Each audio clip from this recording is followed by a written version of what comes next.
Uçak kanatlarının ucundaki bu kıvrım sadece görüntü için yapılmadı. Buna winglet deniyor. Uçak havada ilerlerken kanat uçlarında güçlü hava girdapları oluşuyor.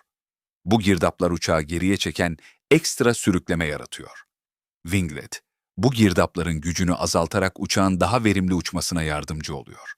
NASA testlerinde bazı uçaklarda yakıt verimliliğinde %6 ila 7'ye varan iyileşmeler görüldü. Küçücük bir kıvrım, dev bir tasarruf.